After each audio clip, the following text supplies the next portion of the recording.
demonstrate as soon as possible. It is the way in which we propagate our species. Please demonstrate how this is accomplished. So, what's next? I don't know. So you're putting yourself forward as a Tolkien fan. I'm putting myself forward as a Michael Moorcock fan. So clearly, we need to have a fight with sticks somewhere. But we can't do that because we've got to talk about a different kind of fighting with sticks. Star Trek. Yes. Every episode, we watch stories from 3 different Star Trek shows, and we rank them on a nice big list of best to worst, in as logical a fashion as possible.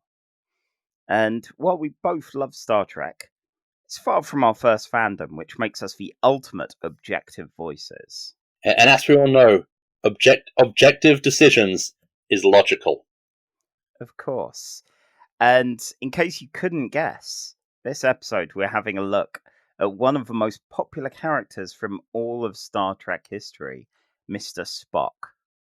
I think Spock might actually be like one of science fiction's earliest sex symbols in the 60s, because back in the day, Star Trek had a very high fan base amongst women, and it was Spock who was getting the majority of the fan mail. Yeah, I had one friend whose mum was an obsessive about Kirk, and she was the outlier of the various mums. Like, she was notably odd for that, but Spock, yeah. Yeah, I mean, I think I get it. Like, I mean, if Leonard Nimoy tried to pull you, would you say no? Probably not. No. And yeah, he's been in many different incarnations, but we are nowhere near the Zachary Quinto Spock era in our film rewatch. So you're going to have to suffice with some Leonard Nimoy and some other guy from Strange New Worlds who I've forgotten the name of. Ethan Peck. Thank you, Ethan Peck. He's a good Spock. He's a good Spock. He's actually Gregory Peck's, I believe, grandson. Wow. Another one of those fancy dynasties. Well, one of those more Nepo babies. It's Nepo babies all the way down. This is how on the 2023 zeitgeist we are. We're talking about Nepo babies. Yeah, it's only, a month or 2 old? Several months? Yeah. I don't know. I'm old. I don't know the lifespan of these things. So, Charlie, before we get going on our Vulcan escapades, what non-Star Trek thing have you been enjoying since last we spoke on the podcast? And not since last we spoke in real life. Well, I've just finished, as of last night, a 4-session game of the Blade Runner Roleplaying Game. Ooh. I didn't expect to enjoy it anywhere near as much as I actually ended up doing. Like, I love the Blade Runner films. They're great fun. I love a bit of noir. And the thing is, when Free League announced they were doing a Blade Runner RPG, I looked at the copy of Cyberpunk Red behind me on the shelf, and at CBR PNK and Hack the Planet and a million Cyberpunk games that are really good, and Cyberpunk Red, which is all right. And it was like, what are you going to do? And worse, is it just going to be you're a bunch of cops killing replicants in that sort of, oh yeah, that's what it's all about kind of reading, like the Starship Troopers RPG, which wore none of the political commentary and was just about killing bugs. There's a Starship Troopers role-playing game? Yeah, it wasn't good. Is it more based on the movies, or is it based on the book? I asked this because the book has mechs in it. I believe the book, it was mostly based on the D20 system, was a set of rules that anyone could use, as long as they credited with Wizards of the Coast. And then you could do whatever. Whatever. So it wasn't GURPS? No. Okay. Unlike Discworld, which is GURPS, weirdly. This isn't a GURPS podcast. This isn't a GURPS. Oh my god, no! This isn't a GURPS podcast. It's actually a Rifts podcast. Oh fuck! Oh, that's almost worse. Okay, I have one question about the Blade Runner RPG. Go on. Can you have secretly a replicant if you watch the director's cut and listen to any interviews with Ridley Scott as a character trait? I mean, if I reran the same scenario, I could change one of them into a replicant, I guess. Okay. But you can, in the full game, you can make characters either as a replicant, a human, or, I don't know, surprise me, GM. I love that as an option. This was just the starter set, and the thing is, it's kind of like if you've ever played Sherlock Holmes Consulting Detective. So I have not. The idea is you've got a mystery, you've got problems to deal with, and you go to crime scenes and you physically look at beautiful painted kind of illustrations of the locations and kind of poke at things on the picture going, is that something? These takeout boxes, is that something? And half the time I'll have another handout and go, it is, here's your clue. A clue popped out of the scene at you. The rest of the time I'll make stuff. It sounds like a LucasArts adventure game, the LARP version. Yeah. You're just pointing at stuff going, is that important? Can I click on that? There's an amount of that, but you have to have some downtime every 3 shifts, and there are 4 in a day. Otherwise, you start accumulating stress. So guess what? The players started accumulating stress, apart from the human one of the group who was married to the job and a heavy smoker. So as long as he lit up, he could reduce his stress each scene. Is this Blade Runner or is this Sherlock Holmes Consulting Detective? Again, it's. I mean, I'm talking about Blade Runner, but yeah, you can very easily do cyberpunk Sherlock Holmes with this. It was very impressive. Very good fun, and as someone that's generally a little snobbish in the favour of indie RPGs, it's always lovely when you get some design philosophies and ideas that are a bit more out there, a bit more interesting.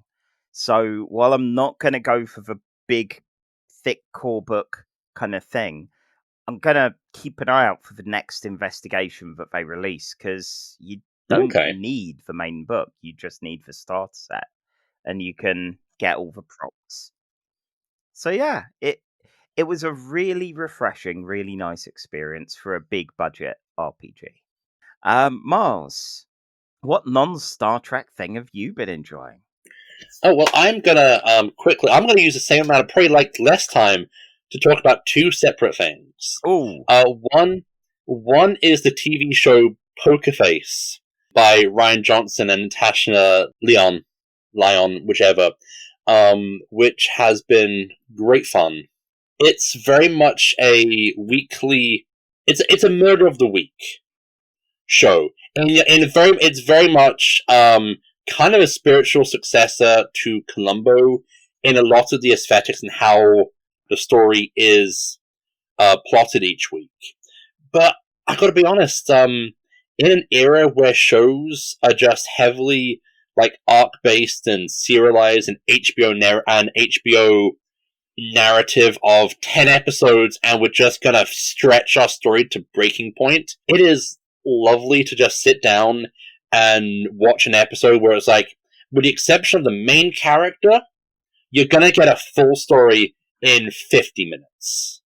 It's fun, it's been funny. It's been really well done. They've done some really good twists on the formula of the show by episodes 4 and 5. So even though you know the formula going in, it has done some very surprising twists, and it's honestly amazing. The first episode is kind of the weakest because that's the one that's kind of setting up the premise, and I was watching it with my wife, and she wasn't really interested, but then she caught me watching a few of the later ones, and so she got hooked, and we've gone back through the episodes she hadn't watched yet at like 2 a night.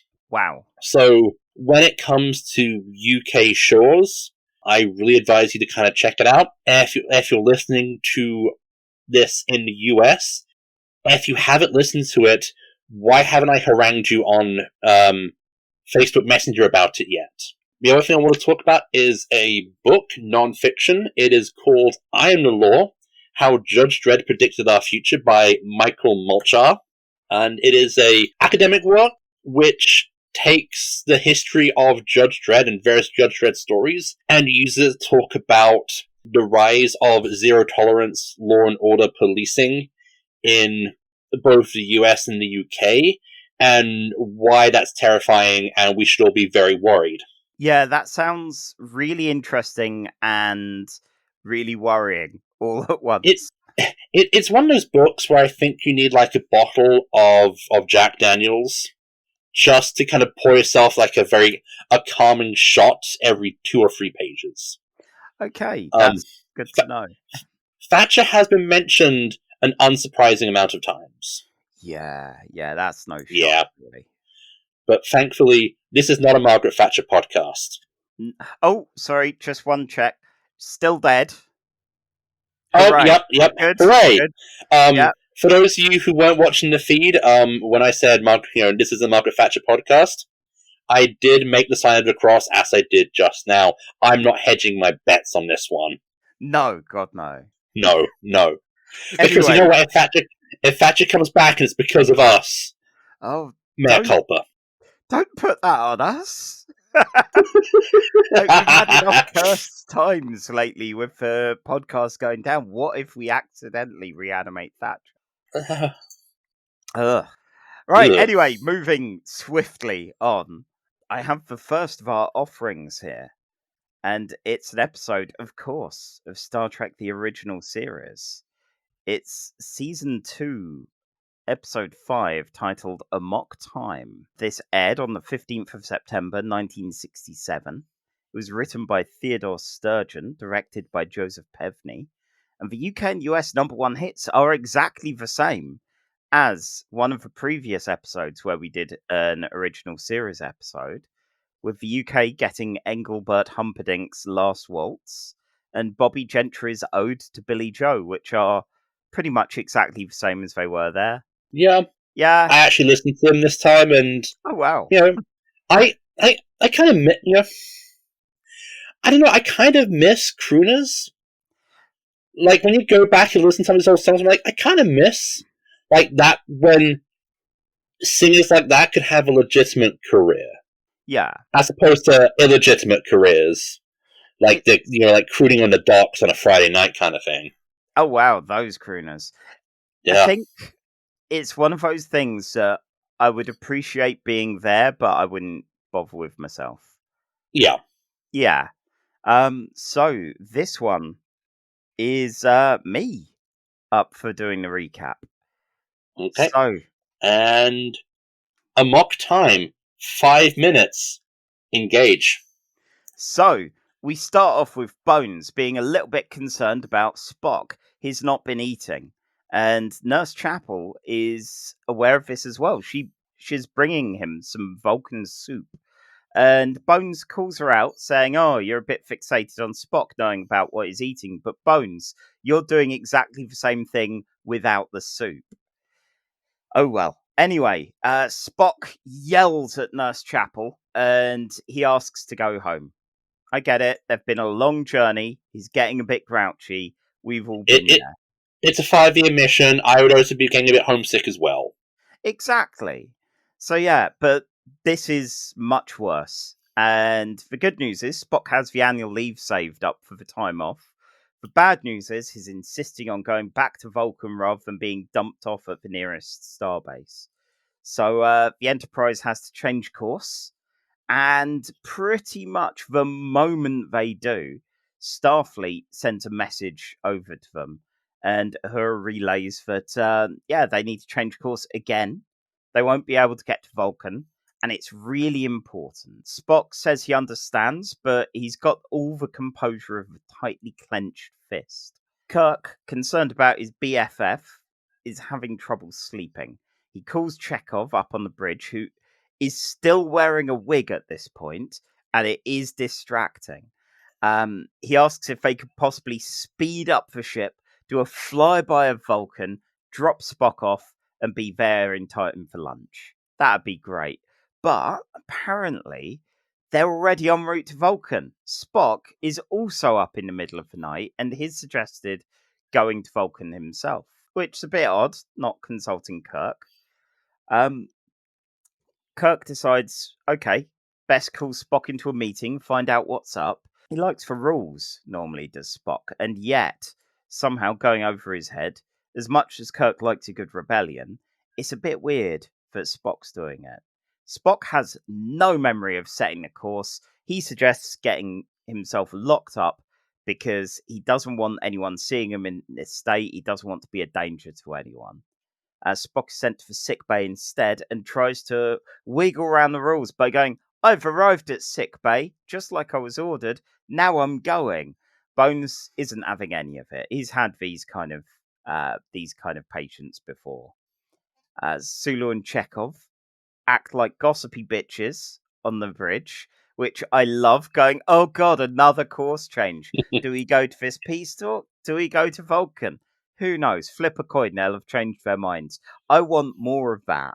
We do get bits interspersed throughout, luckily, but only for this episode that I've seen so far.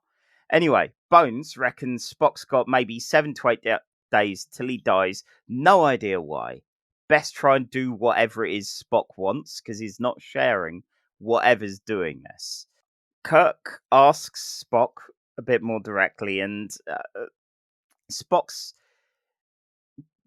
talking around it. He mentions this is Vulcan biology, and it's a thing that rips logic from them and relates to how they choose their mates, which Kirk reckoned would have been a bit logical, but apparently it's anything but. There's a kind of madness called the Ponfar, the time of mating, like salmon. Only Spock's not a salmon. He's not even a man. He's a Vulcan. And you've not even got a minute. Oh my word. So, he's been trying to resist the urges and going back home like an extreme no-nut November, but it's not working. Kirk requests another course change, gets told, no, we're not having it, and Kirk changes the course anyway, just to show what a maverick he is. Nurse Chapel checks in on Spock, and he mentions that he's been having weird dreams about her. There's a whole weird threatening vibe to this scene, but she's infatuated enough with him that she says it's fine, and when he asks for some Vulcan soup, she gets it. I'm in that moment of tension of it's any second now for this is going off. When is it going to happen? You've got 10 seconds. Okay, 9, cool. So 8, Spock 7, Kirk and Bones to accompany 6. him, as only family and friends are allowed on Vulcan as part of the ceremony. So it's time to do that after. No. After this. God, they've not even reached the planet. Oh, man. Yeah. No, man. Okay. A lot longer than I thought up in space dealing with all this. Yeah. Maybe you should have been obsessed less with Sulu and Chekhov being gossipy bitches, even though that scene was delightful. Oh, I love a good kind of underlings gossiping. Okay. Stopwatch starting now. Yeah. So, just before they beam down to the planet, there's a call from Spock's wife. He's married. He kept that quiet. She's called to Pring. She's hot, and Nurse Chapel is not happy about this at all. Vulcan itself is still big, rocky, like we discussed in the motion picture episode. It's a bit of a shithole, to be quite honest, aesthetically, but I get the feeling Vulcans are spending more of their time and energy making things efficient than they are making them pretty. There's a cool high fantasy ceremonial circle on a big pillar with massive bridges going into it, and this is a place of marriage and challenge. Bit more dramatic than your usual registry office.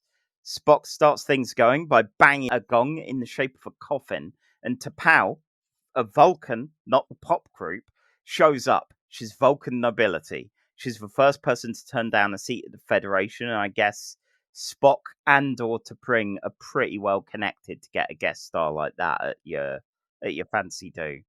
T'Pring enters with a dude who's evidently still into her, following her around, called Ston. T'Pring decides she's going to issue a challenge. There's going to be a fight for death. But while Ston wants in on this, she picks someone else. It's Kirk! Oh no! Ston is a bit pissed off by this because he hasn't seen the long game. Spock is feeling too angry to reason. He's too ready for the slapping of sticks. And we get the big fight, 1960s flips, hacking with a weird weapon, all sorts of stuff. Great fun. Kirk, shirt torn open, of course, as is mandatory in these sort of situations. There's a quick break in the violence as the air's a little bit thin and Kirk's not doing so well. So Bones injects him with something to help out. They get given some weird ribbons and start fighting with those instead of the sticks. Again, roll around, big fight. Spock garrots Kirk, apparently killing him. Immediately, Spock calms down, chills out a bit, and says, "Okay, job's done. I've performed the marriage deed here. I'd best go to turn myself into Starfleet for murder." Bones beams off with Kirk's body while Spock gets his affairs in order on planet. And he finds out T'Pring, she's been a bit cunning here. Ston was willing to do the fight, but because it's for death, if Spock fights Kirk, if Kirk's dead, oh well, Spock's going to turn himself in. She's single again. If Spock dies, Kirk's not going to marry her. She's single again. And either way, she can end up with Ston. Very clever. Spock beams himself up onto the Enterprise, keeps trying to hand himself in to the authorities, and interrupting people that want to give him the good news. It takes Kirk himself returning and showing that he's actually still alive to stop him talking, and the joy in Spock's moment is very un-Vulcan. He chills out a bit, and Bones is just going to give him shit about this whole thing for a very long time. The end. Right. 3 minutes and 43 seconds. Okay. So, Miles. I have never participated in No Nut November. Good. I mean, yeah. Yeah. That's probably for the best, really. Look at what it does. Yeah. Yeah, you're a married man, right? Yep. Uh-huh. Did you have to do all of this? No. I had to do something far more grueling and taxing, which is deal with US immigration. Oh, Jesus, that's so much worse. Like, I'll be honest, if US immigration had pulled out, like, the American Gladiators staffs and basically said, okay, you fight this dude now, I'd have done it. It's that or go through the immigration process, one or the other. It's expensive and it's just grueling. It's a license to print money. Oh dear. Yeah, so this is that episode. I don't think I've ever seen it in person before. I've seen the pictures, I've seen the fight, but yeah, this was mostly new. Yeah. I've seen it once. I think I've seen it like once or twice. And of course, like, the music is ubiquitous. Oh god, yeah. Yes, being a terrible nerd child, the yelling of that in fights. Yeah. Especially when it's with sticks or anything. It was mandatory and also incredibly tragic. Mm-hmm. Yeah, so Spock himself spent most of this just kind of shaking with rage. I guess a build-up of cum? Of horniness? I don't know. It's the blood fever. Yeah, apparently so. And he's not been spending it, and he's not gone home early to get this all dealt with. He's been like, no, I'm fine. It's all right. I can just keep going. Yeah, 5-year mission. Obviously, maybe after the 5 years I'll go home, but I'd rather not. Yeah, this is what happened. This is the PSA for Pon Far.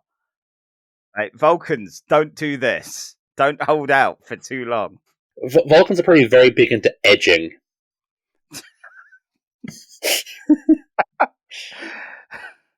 Well, and the thing is, as far as we're aware, Spock has had sex and with T'Pring.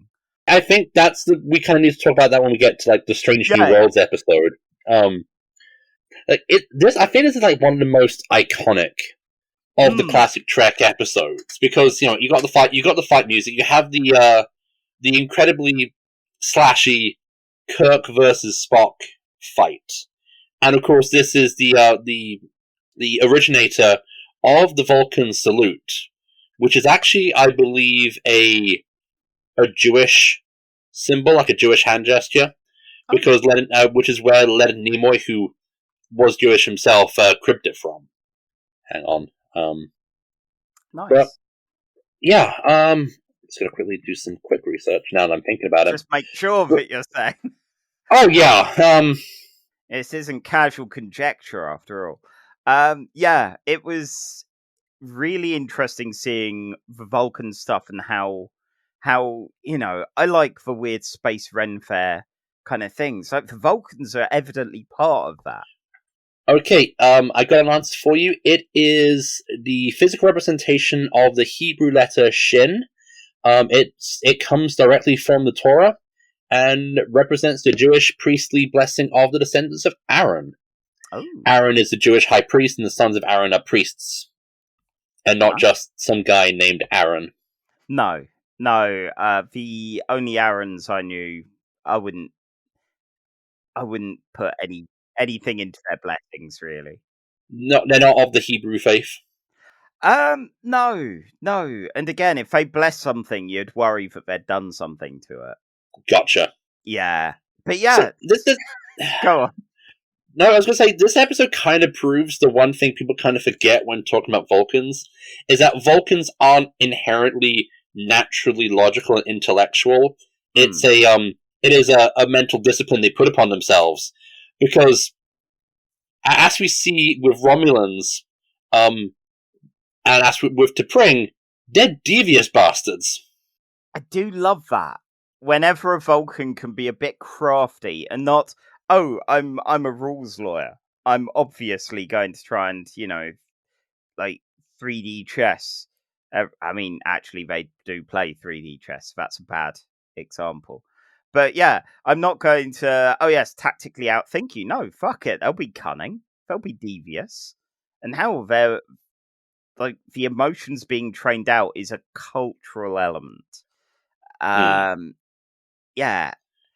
Again, like the space Ren Fair things, that idea of, I was watching it going, this is a lot wackier than you'd think Vulcans would do. But no, it's like, if it's part of their heritage, fuck it, go full wacky with it.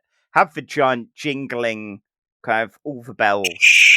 Oh yeah, have the incredibly shaky, the Dutch angles when you got like the shaky jingling priests, and the camera's just going hog wild insane. Oh my god, yeah, that was fun as well. Far too often you do end up seeing a lot of very static shots in Star Trek, so actually getting some exciting views in was good.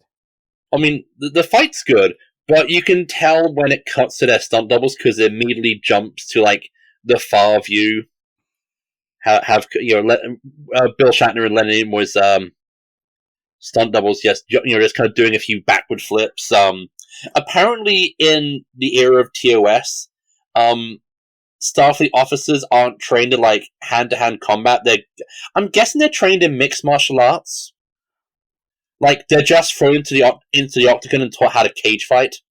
So, what was it? Last Unicorn Games, I think it was, did a Star Trek: The Next Generation RPG, and it was fairly good. It was all right. I think it was there I first saw the Starfleet martial arts, which was mostly about retro engineering a fighting style based around fighting like Kirk does in the original series. The kind of two-handed punch. And the wall jump. Exactly. You just push yourself off a wall. Like clearly, like at some point, Spock was just kind of pushed into an octagon, and just like, right, okay, cage match. So was this at a point where Leonard Nimoy would have been up for a fight with Shatner? I don't know. Like, I am not sure of the history and ego of Mr. Billiam Shatner. Whether that came later or whatever. So I am not sure. I mean, as Brad Pitt said in Fight Club, yeah, I'd fight Captain Kirk in a Denny's parking lot. Yeah, I mean, I guess that's the thing. There were stunt doubles. If the anger was as real as it was, maybe they wouldn't have needed that. Maybe they'd just let Leonard nearly kill him and go, fine. So, fine. Before we put this on the big list, yes, what do you think T'Pring sees in Ston, who is a slab of spam carved into the image of a humanoid? He looks like the worst elf. You know, he looks like someone has not quite phoned it in, like maybe been dressed by a partner or something for an elf, for a LARP where they're an elf. Like, he perpetually has the facial expression of someone who's just eaten a bit of poo and doesn't know how to respond. I guess, yeah, there's no good logical way to respond. Yeah, eating poo is not logical. No. So why do you do it, Ston? Why did you eat poo, Ston? Yeah, is this why Ston? Is this why T'Pring likes you because you once ate a bit of poo and she feels sorry for you? Oh God! Wow. Do you know what? Also, not logical. Are placing stuff on a big list. Yes, that is rarely logical, and yet here we are with a big list of best and worst.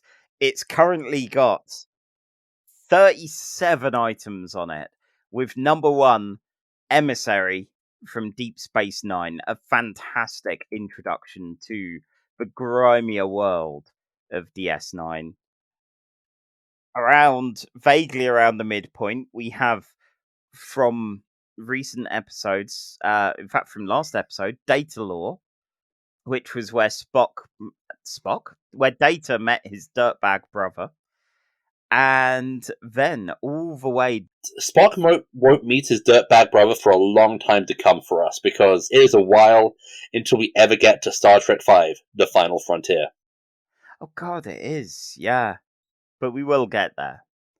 As one day this list will have all of Star Trek. I mean,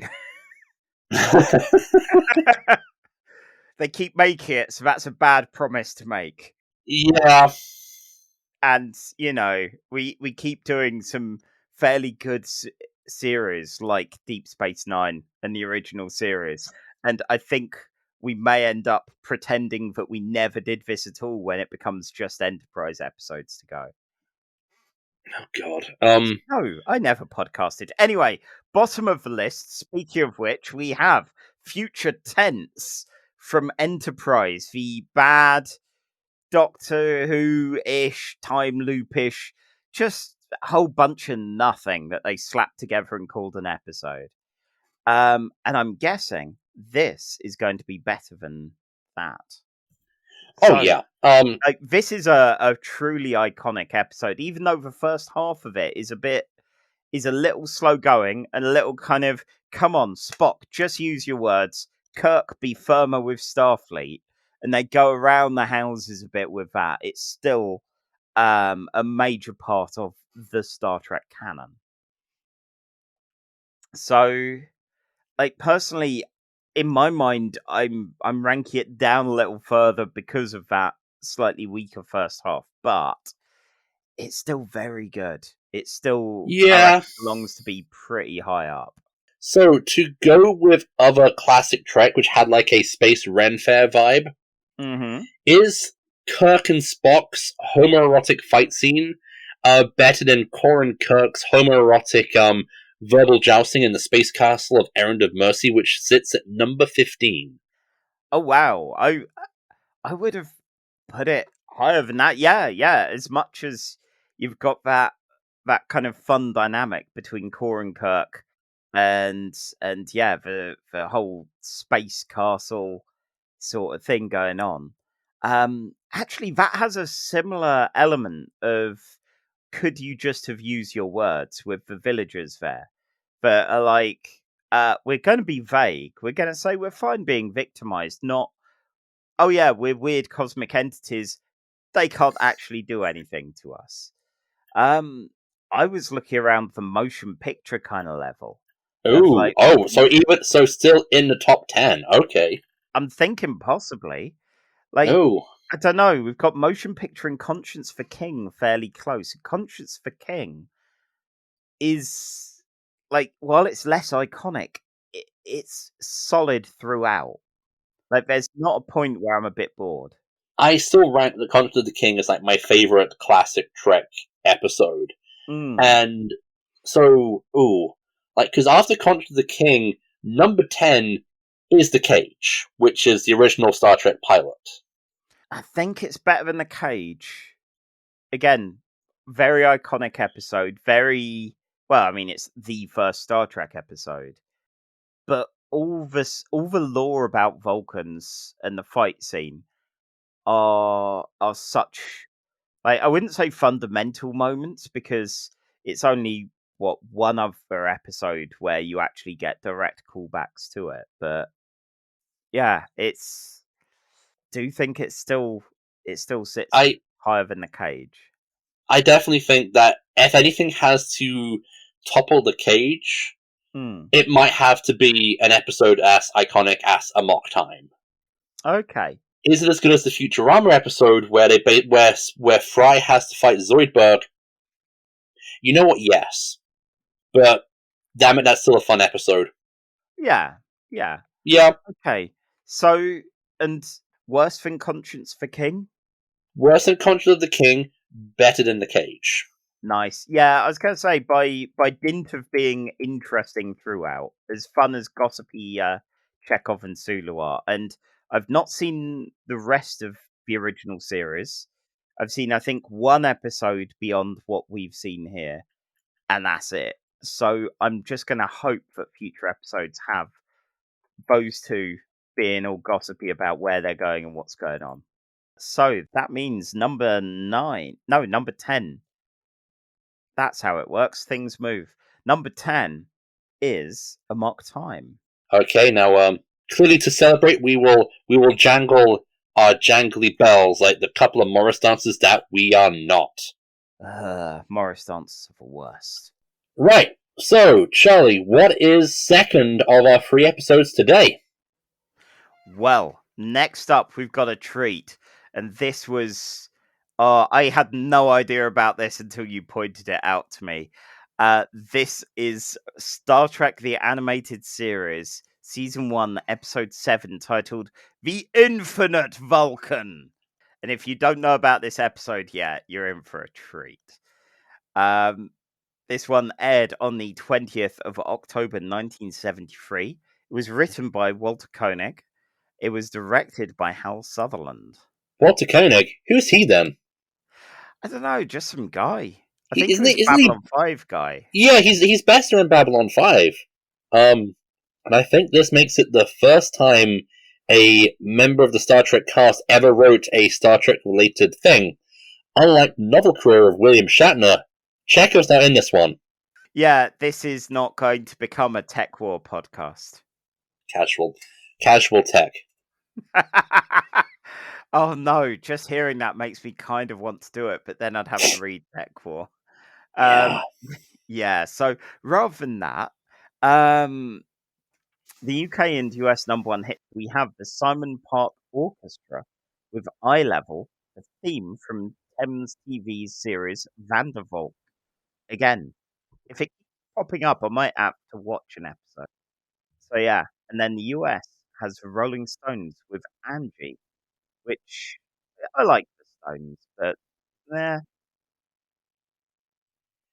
It's not what I usually expect to hear from a Stones song. No, it wasn't all that exciting. So yes, but what is exciting is the next 5 minutes. Miles, are you ready to recap an incredible episode? I am. Just give me a second. And I do mean incredible in all of the ways. Alright, okay, just start me off. Okay, engage. The Enterprise goes to the planet Phylos to check out if it's going to be colonized. Kirk, Spock, McCoy, and hey, they let Sulu come down for this one. Sulu immediately gets stung by a walking plant and is poisoned. While McCoy struggles and fails to save him, a bunch of plant-like aliens turn up and go, hey, we can help you. The leader, Agma, saves Sulu's life. The Phylosians say that they were wiped out by a mild terrestrial disease, which was brought by the planet by a Dr. Stavros Caniclius, who was a Earth scientist who survived the eugenics wars. A bunch of weird birds with spiral things attack, and they fly off with Mr. Spock. Kirk and the others beam back up to the ship, discovering that the flying bird things are actually plant-like birds. They're flying plant birds! So what they do is mock up some weed killer and go back down to the planet to try and rescue Spock. They discover that the Phylosians are uncovering a race of spaceships. What could they be doing? Could it be good? Could it be bad? They make their way down into the catacombs of the planet, and they find Spock unconscious on a bed, and it turns out, oh no, his mind has gone. Someone's stolen Spock's brain. But that's not this week. That's a different story altogether. And then a giant appears, a giant man. He's actually Caniclius himself, but he calls himself Caniclius 5. And he has been trying to clone a master race. That never ends well. And he presents a giant Vulcan. It's a giant clone of Spock. Now, Charlie, are you familiar with the cartoon Steven Universe? Not at all. Okay, because there is a song in that show called Giant Woman. And the moment I remembered we were doing this episode, I could not get this out of my head. And all I'm thinking is when Kirk sees the giant Spock, he just thinks to himself, all I want to do is see you turn into a giant Vulcan. A giant Vulcan. All I want to be is someone who gets to see a giant Vulcan. But thankfully, we are spared Shatner's singing in this episode. And it turns out that Caniclius wants to build a master race to bring peace throughout the galaxy. And to do this, he has taken Spock and put his brain into a giant body. Because you know what will bring us peace in the galaxy? Giant clones. Sure, whatever, go with it. Kirk's like, yeah, but the Federation is already at peace. We don't need a giant master race of clones to dictate law and order. And Caniclius goes, but what about the Klingons and the Romulans and the Kzinti? And Kirk's like, yeah, what about them? They're our enemies, but we live at peace with them. Anyway, I don't care about that. Spock's dying. The regular Spock, because I guess without his brain in his body, I guess the body's just gonna shut down or something. The giant Spock immediately relents and puts his brain back into the original Spock's body, and Caniclius is like, okay, you've convinced me. I won't do a master race today. Instead, I will help the Phylosian plant people, who I seem to have screwed over. Meanwhile, Sulu's there. He doesn't do much because they can't animate it. And Kirk, Spock, McCoy, and Sulu leave the planet. Where's Chekhov? He's not in this show. We couldn't afford him. Wow. So, yeah. Oh! With 2 seconds to spare. It does feel a bit like we're both trying to anticipate the time. So, Charlie, I've got a question for you. Okay. Would you have your brain uploaded into a giant clone of yourself? My partner has banned me from getting my brain put into a giant robot spider. Right. But to be honest, the main thing about that is the robot spider. A giant version of myself is still going to be an overweight, balding man who is, Dyspraxic. yeah. God, imagine the destruction I'd cause. The destruction you would do to Molscoom. Well, to the world. The world. So, Miles. Yes, Charlie? Point A in this plan is giant clones. Step 1, giant clones. Step 2, question mark. Step 3, galactic universal peace. Yeah. So the thing is, right, if this was, say, ancient Greece or something, and a giant came along and said, "Be peaceful," you'd be like, "Oh my fucking god, it's a giant, I best be peaceful." If you're in a spacefaring civilization that can blow up planets, a spaceship opening up and a giant getting out of it, going, "Be peaceful. I'm more relevant than a regular sized version of me saying this." You could just blow it up. See, I think Walter Koenig may have cribbed slightly from The Day the Earth Stood Still, the Robert Wise science fiction film with Gort. The one about Klaatu, giant Barada, Nikku. giant clones of Leonard Nimoy spreading peace throughout the galaxy. Look, giant clones of Leonard Nimoy would either be doing like his one-man performance of Vincent van Gogh or singing the Ballad of Bilbo Baggins.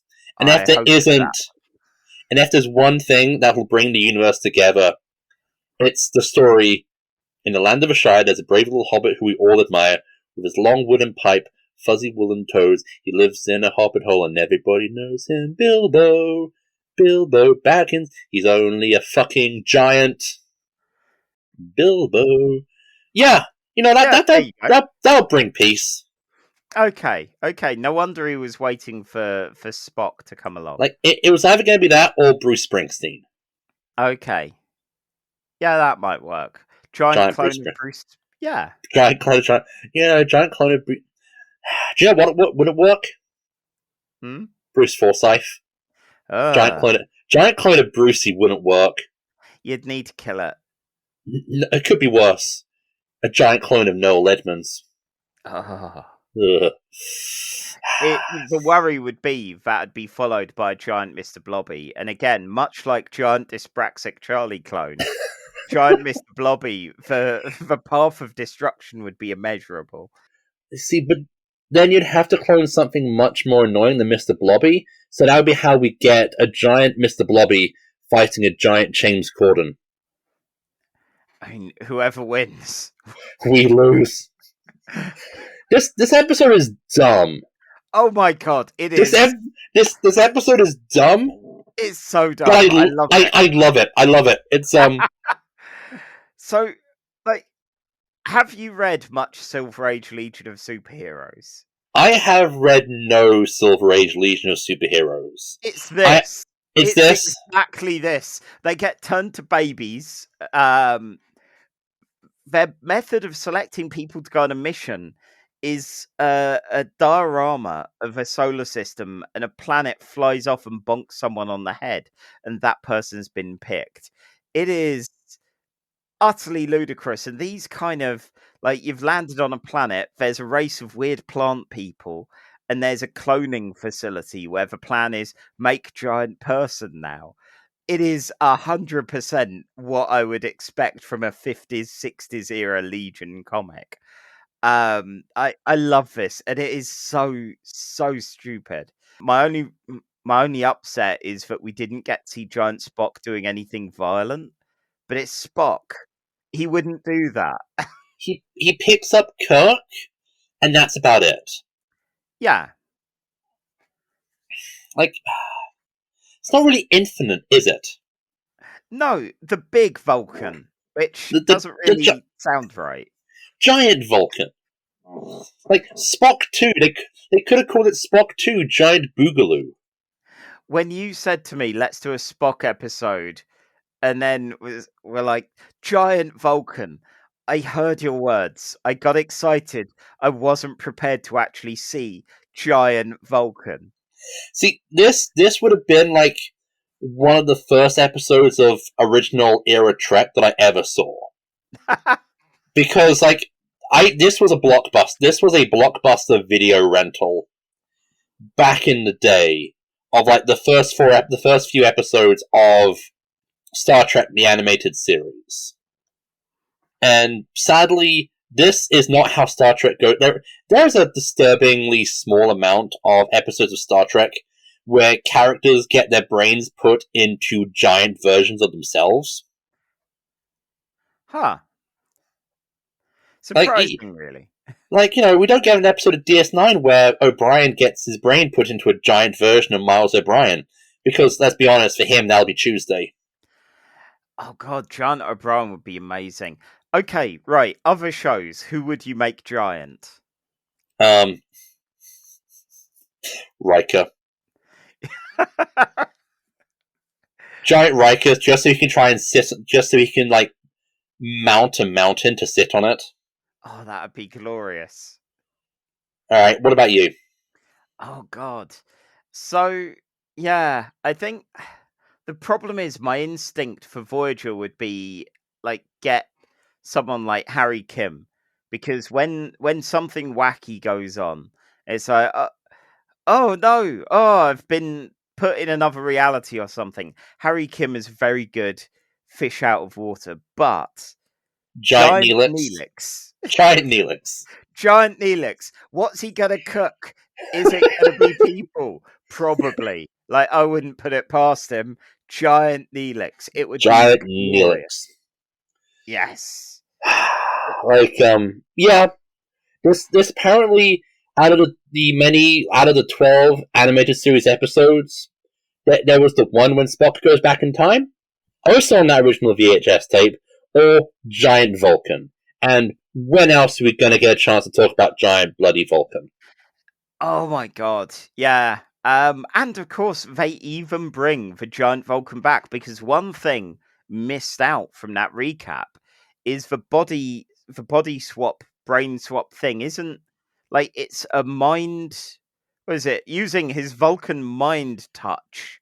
It's copy and paste. He basically Vulcan copy and pasted his brain. Which means there is still a giant Spock, as well as a regular sized Spock. Actually, well, by the time of Lower Decks, Giant Spock is dead because you can see a giant Spock corpse in one of the episodes. It took me until, like, I'd forgotten about that until I was thinking about, hang on, they've left a giant Spock on the planet. Does someone do something about that? Oh, that's where the giant skeleton of Spock came from in Lower Decks. Yeah, I was very slow that day. But yes, wow. I love that deep cut from Lower Decks, and I love that for many years there is a giant Spock just on a planet making sure that a mad scientist doesn't do a master race. Like, does that Spock miss his previous life in Starfleet? Does he go, I'm pleased I got the Ponfar out of my system, because otherwise I'd need to find a giant spaceship, fly to Vulcan, and, like, the fight for death would be a lot easier, but for marriage, I mean, I'm sure some people would be into that. If you go to 4chan, more than likely. Oh dear. So yeah. Clearly, this is number one on the big list. Obviously. Obviously. We found it. We found one to top emissary. It's Infinite Vulcan. Okay, seriously. Because, if someone's going to ask me, it's like, hey, do you want to pick can you pick an episode of Star Trek which best encompasses the ideals and politics and the universe of Star Trek? And I could. But instead, here's an episode where Spock gets his brain put into a giant fucking clone of himself. There you go. Yeah. Wow. Yeah. Could I recommend you instead the closest thing that I've ever seen to classic Legion of Superheroes shenanigans? Sure, Starfleet, all the depth, all of the kind of post-scarcity worlds, all of that. No, mate. No. No. You've not lived until you've seen a giant Vulcan. This is what that the new Trek haters say when they want Trek to be not political. I mean, this was a little political. Okay, so yeah, there's the whole master race thing, but you're just throwing. It's a good master race. It's a nice master race. See, I was reading an issue of X-Men the other day, and Senator Kelly was saying about the mutant question. And anytime someone says a race of people question, they're bad. Similarly, anytime anyone says about a master race, they're going to be bad unless they're people that like there being a master race are lunatics. Like, that's the only time it's good. Quick X-Men question. Go on. Giant Vulcan. Oh, God. Okay, so that's a question more of a declarative statement. It's a declarative statement, surely. Like, a regular-sized Vulcan is bad enough already as, like, the worst of the Summers family, who... I love the Summers family, but that's a list with a lot of candidates for the worst one. You know, basically all of them but Adam X, who can do no wrong. Who can do no wrong, right. Okay. So from Giant Vulcan to the Giant List. So where does this go? Yeah. My first thought here was crossover, because I lost my shit at Odo exploding, and I spent most of a lunch break. Like, these aren't long episodes, but I spent a lot of time going, Giant Vulcan! When I saw it, I came away beaming, going, there was a giant Vulcan! That's some satisfaction after an episode, you know? Alright, so you want to put this as, like, number 13? I mean... Like, is it better than crossover and Odo exploding? Like, objectively, no. But here's the thing. I think the next episode on the list, which is episode 14, which is the episode of Discovery, Magic to Make the Sanest Man Go Mad. Oh, that was great as well.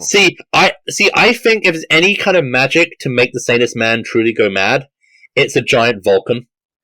That's difficult logic to fight.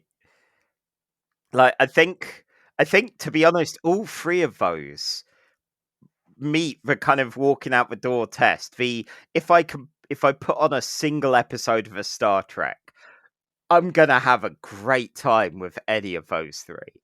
Yeah. Yeah. Yep. Fine. Yeah. The thing is, going magic make the sanest man go mad. Not only is the title long and unwieldy, but describing it is unwieldy. Where with this one, it's like Infinite Vulcan. What's it about? Giant Vulcan. Giant Vulcan. There you go. That's it. Okay, so 14 on the list. I have one last question. Okay. Given that this is a Filmation cartoon, and anyone who watched enough He-Man cartoons would know, at the end of nearly every Filmation cartoon, they'd have a terrible tacked-on moral, which had very little to do with the story itself. Mm-hmm. What tacked-on moral do you think should have accompanied Giant Vulcan? Don't fuck around with plants that you don't know about. Don't put mustard on a cat. What? Don't put mustard on a cat. You know, some of those morals just had no bearing to the actual story itself. Don't make a master race.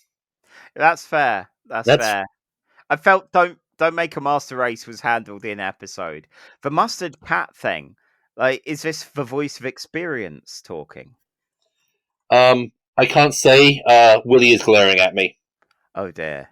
And I signed a non-disclosure agreement. Probably for the best. Probably for the best. I don't know.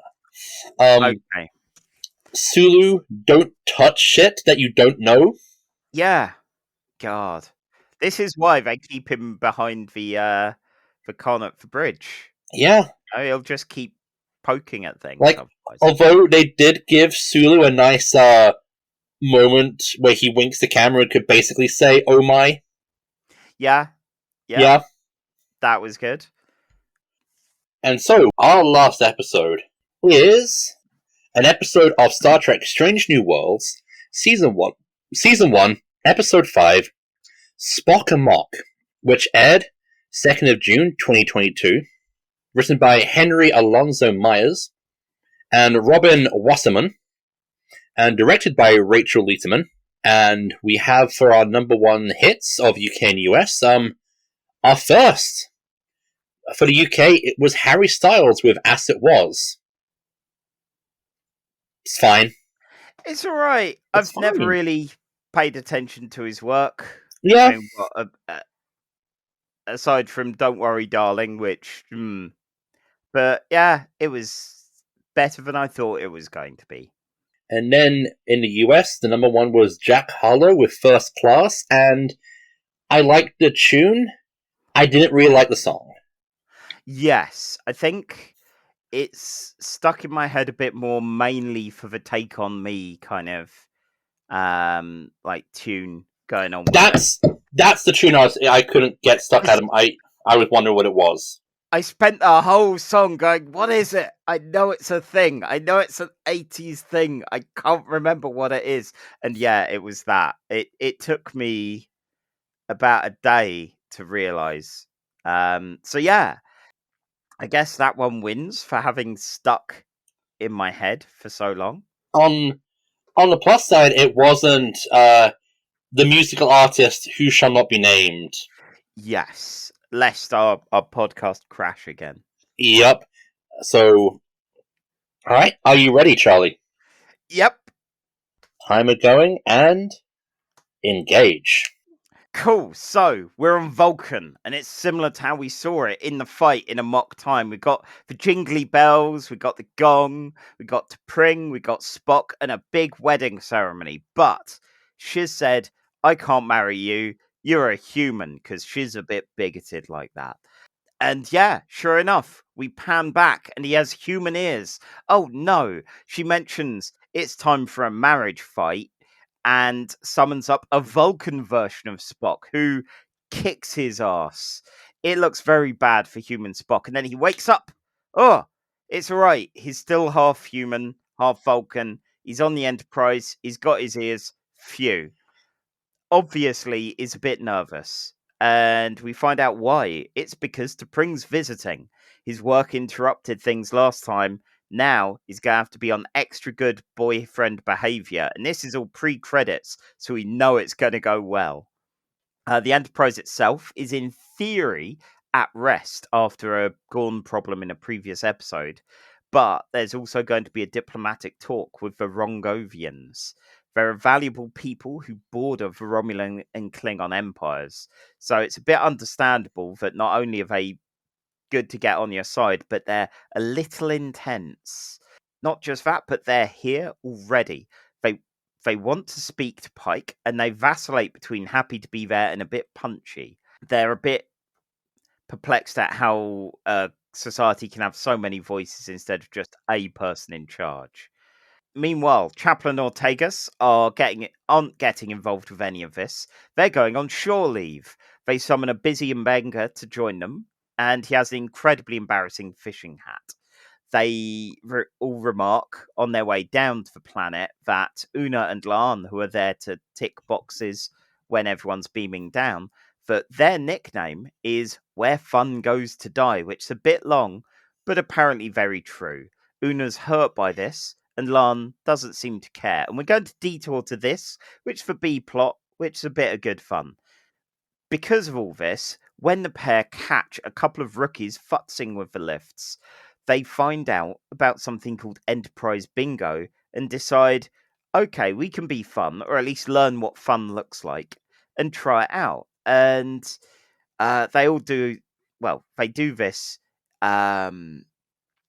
by going through a laundry list of different tasks or pranks to do. They use the transporters to get chewed gum flavorful again. They race to get the computer to respond to their lift commands first in a kind of dual thing, and they hit each other with phasers at a low level.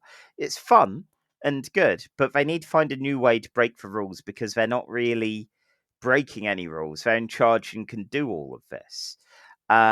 Instead, they make a force field outside of the Enterprise, even though it's in space, and they walk on the saucer and find the Scorch, the oldest part of the hull, which is apparently good luck to sign. They do that despite being out in technically space, and we'll put a pin in them for there. With the A plot, Spock tells T'Pring something's come up. Negotiations are going to make him a bit busy. T'Pring is unhappy. She cooked a nice meal for them both and everything. Oh dear. Chapel is on the planet side and avoids her own relationship responsibilities with a guy who wants to define the relationship and decides to help Spock out instead. 1 minute left. Great. Suggests maybe walking in her shoes a bit. And Spock says, okay, T'Pring, let's do a Vulcan soul sharing. This is, I guess, a thing when you're a telepathic race. And T'Pring is up for this. But oh no, it all goes awry. It's time for a Freaky Friday. And unlike a lot of Freaky Friday type TV show episodes, they deal with it relatively calmly, being, 1.5 Vulcans between them. And they kind of try and work out how best to deal with this. There's a slight problem, though. They've both got work to do. T'Pring has some issues on the planet dealing with a guy who needs to be brought in for too much emotions. And Spock has this Rongovian negotiation to deal with as well. T'Pring isn't a fan of this. She doesn't like hijinks. Dump her, Spock. If she's not up for hijinks, she's not worth it. Time. Great. I mean, that's pretty much the statement that I wanted to go out on there. Yep. Okay, cool. So, yes. There we go. Stopwatch is going. Cool. So, hijinks. Luckily, we get several of them. Spock in T'Pring's body has to speak to Chapel and go, I've goofed. I've messed up. I'm not sure what I'm doing here. And Chapel's like, well, just be T'Pring. You wanted to be T'Pring, right? Or at least to understand T'Pring's deal.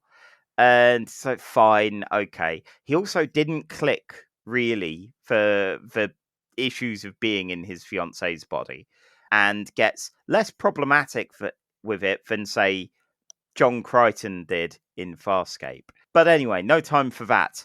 Spock in T'Pring's body arrives at a mediation with Barjan to try and talk him back into emotion gel. And it's a mixed bag, especially when Spock ends up just punching him, knocking him out. That's not going to look good in T'Pring's report, but it gets the job done. At the same time, T'Pring in Spock's body goes to the mediation with the Rongovians, and they seem a lot more logical, a lot more chill. Pike begins to realize what's gone on here.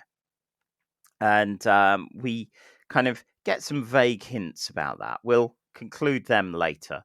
After all this, Spock in T'Pring's body and T'Pring in Spock's body see M'Benga and Nurse Chapel, who put some weird stuff on their heads and shock them into having their brains retreat back into their heads where they belong. It works. They're back in their bodies, and Spock shares that he's accepted being in Starfleet rather than being, I'm half Vulcan Spock or half human Spock.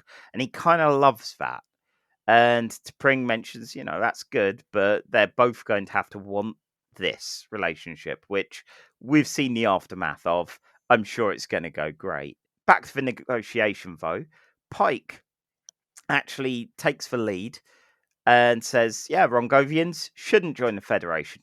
We're only interested in territory. You'll get our enemies and, technological uplifting, and that's great, and all of this kind of thing. But here are also the bad reasons. They thank him, they leave. And Robert April seems a bit peeved until they all see the Rongovian sail ship flying the Federation flag. Yes, the power of empathy has won the day, as Pike has done what so few people have with Rongovians.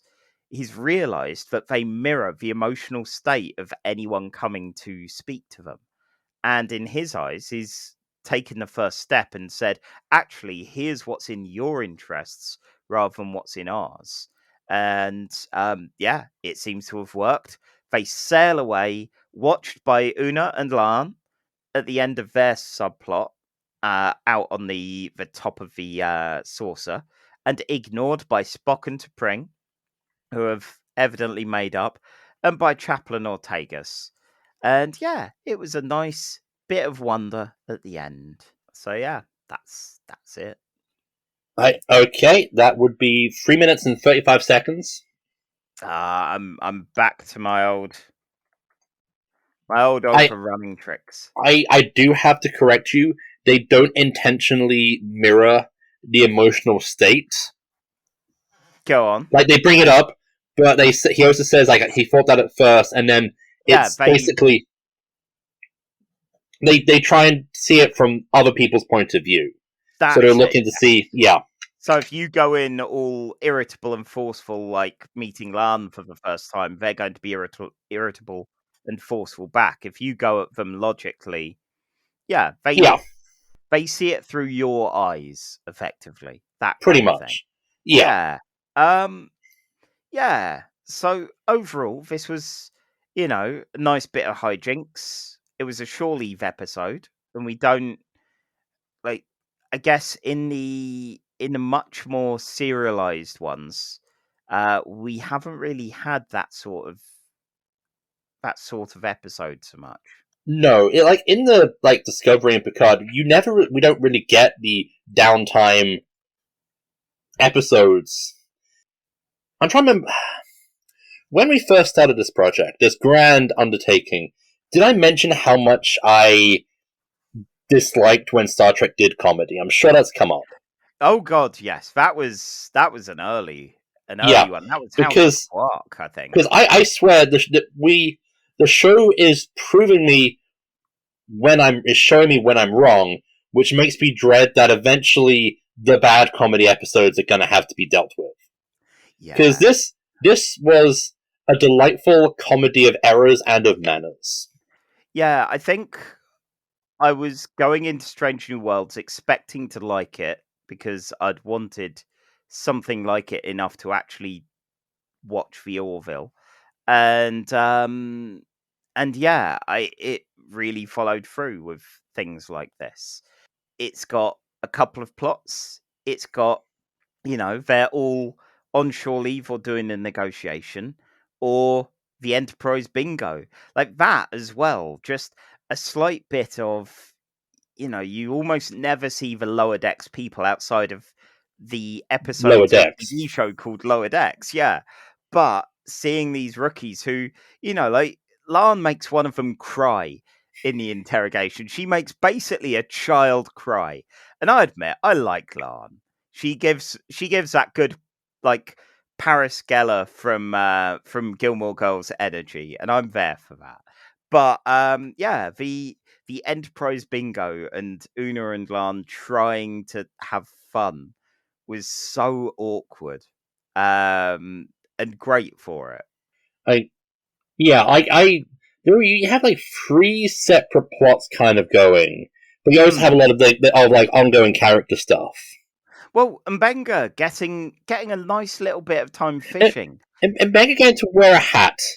Yeah, it was a shit hat, but it was a lovely moment given what we know his life in the whole back half of the season is going to be like. Yeah, I like, one of the things I do kind of like about the modern iteration of Star Trek is that they do try and make the characters feel like real people and not just heroic action figures or heroic pulp heroes.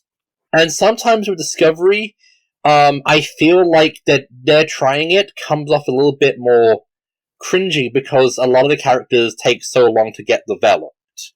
And with Strange New Worlds, I think all the characters have pretty much been developed and given equal time to show what they're like from the get-go. Hmm. So when you have them kind of bantering with Mbenga's Hatter in the transporter room, it feels like it. Whenever Star Trek usually does comedy, it never really works because you don't believe that these characters can do something stupid. Yeah. You can't And think so, them as being flawed. yeah, Yeah. Yeah. Well, and yeah, like Chapel and Ortegas were good fun. Chapel giving relationship advice while evidently being the worst at them.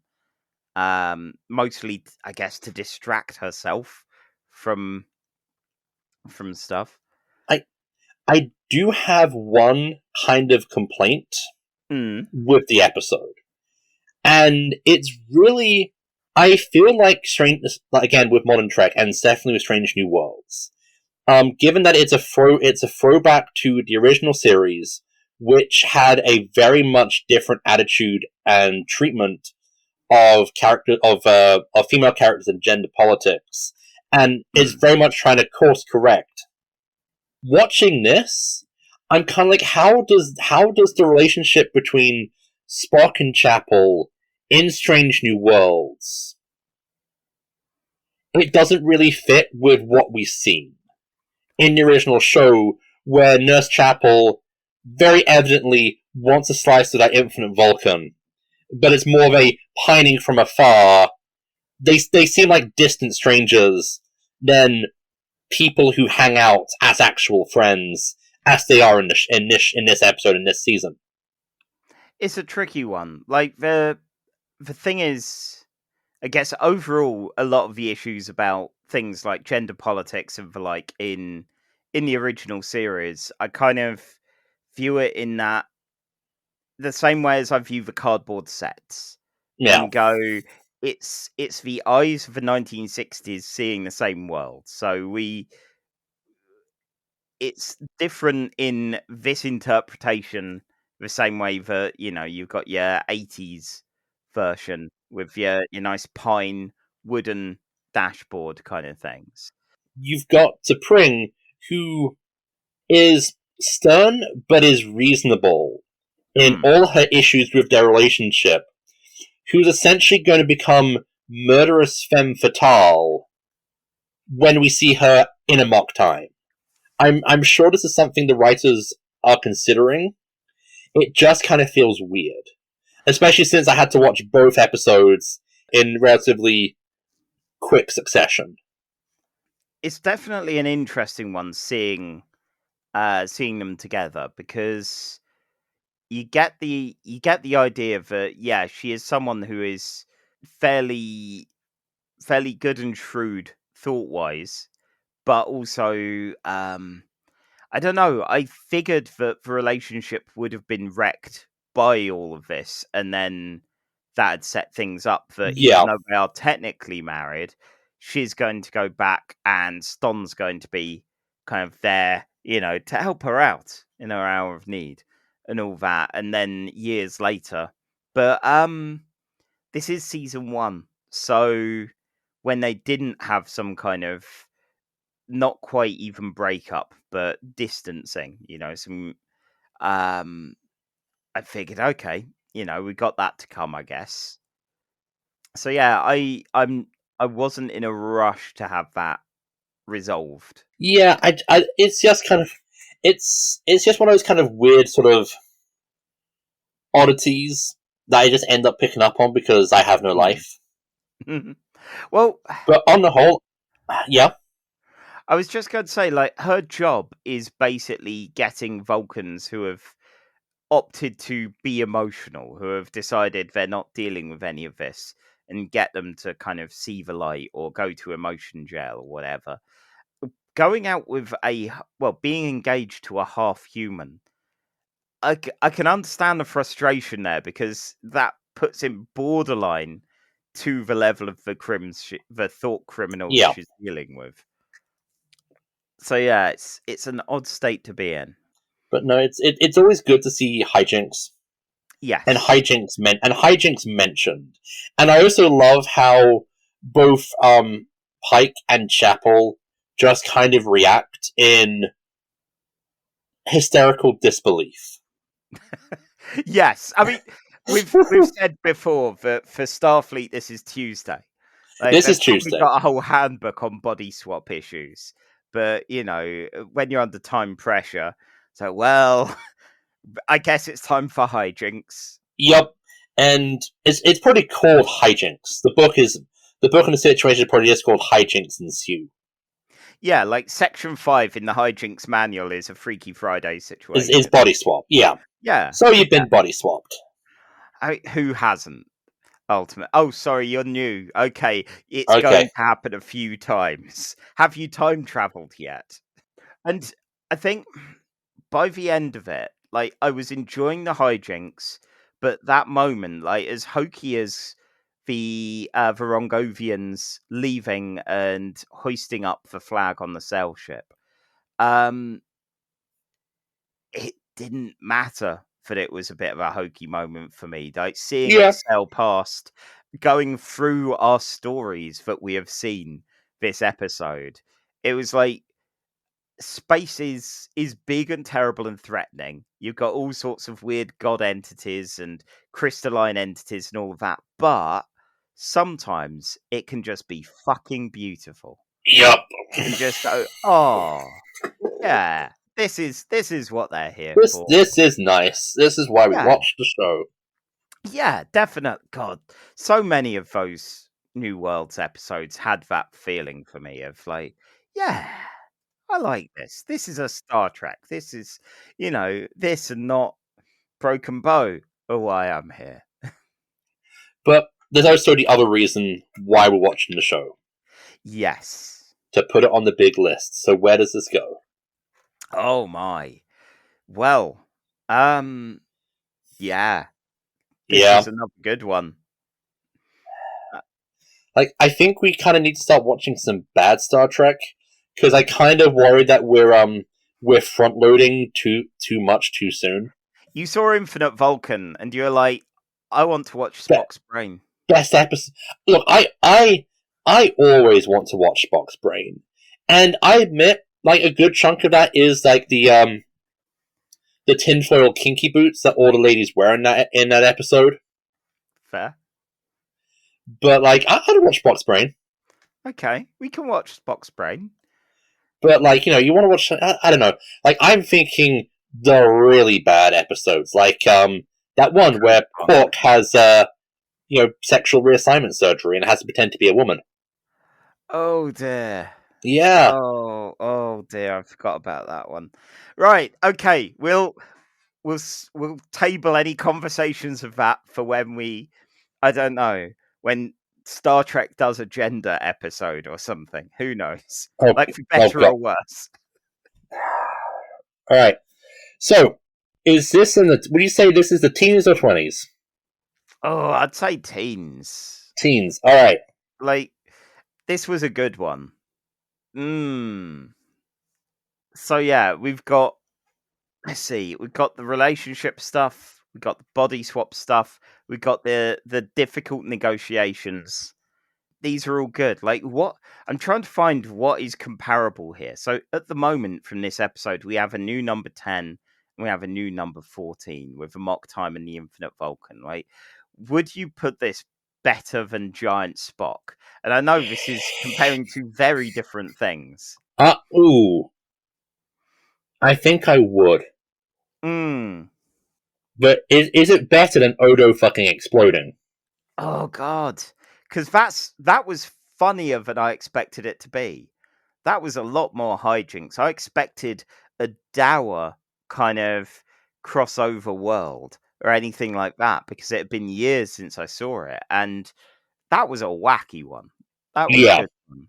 Although part of me wants to say number 14 just for the unintentional hijinks of putting Infinite Vulcan on the list at number 14, just to immediately have it knocked down a peg by the next episode we talk about. Oh god. Okay, so I think it's that thing of there were more hijinks, and I think better quality hijinks in this episode. But at the same time, it feels more controlled than crossover. Yeah. It just takes its toys and goes nuts with it. So I guess it's like that's where the comparisons differ. Yeah. Are we saying yes, like DS9 took these things, they threw them at a wall, and one of them exploded in a dramatic fashion? Because that that that was a good one. Did you hear? That was a good one. Odo exploded in it. Odo exploded. He fucking exploded. It's like in Friends titled, it's the one where Odo fucking explodes. Yeah. And this is the one where no one likes Mbenga's hat. Oh. Okay. Like I'm good putting it as the new 14, not only as a slight to Giant Spock, but also because crossover is still a bit more iconic. All right, number 14 it is then. Excellent. Okay. That was a top heavy episode. Yeah. Wow.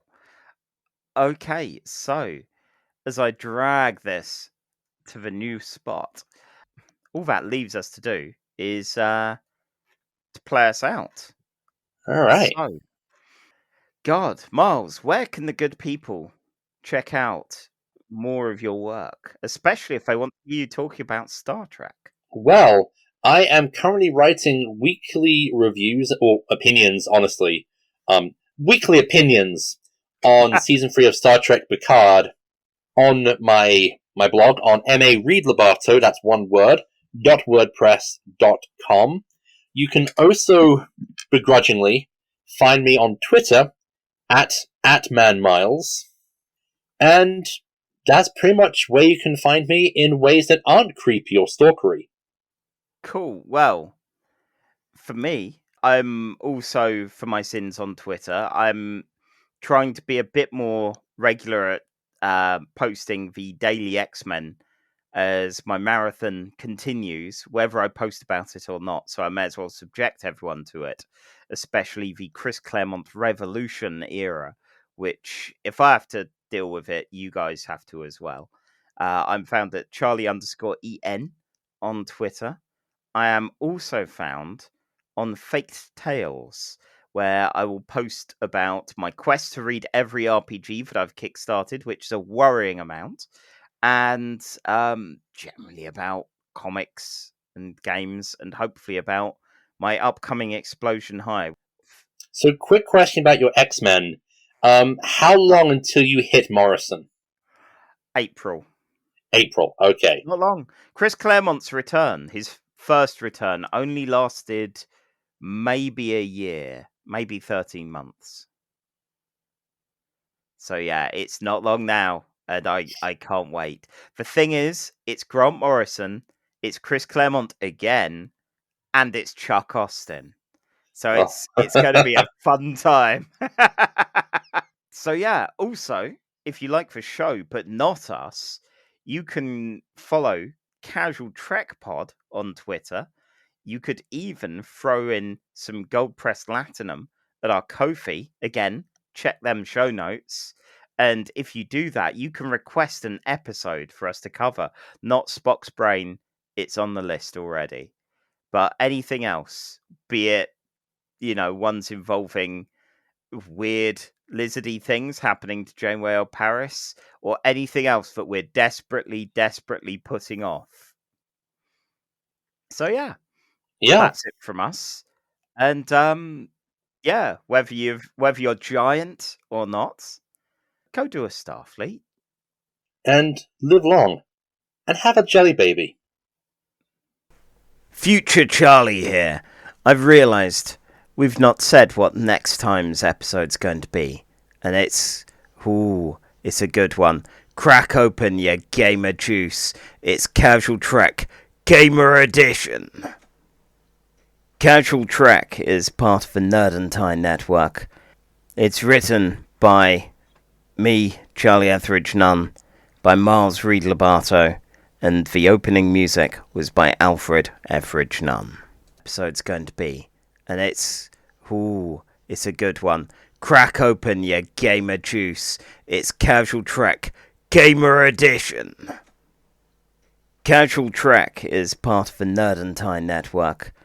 It's written by me, Charlie Etheridge Nunn, by Miles Reed Lobato, and the opening music was by Alfred Etheridge Nunn.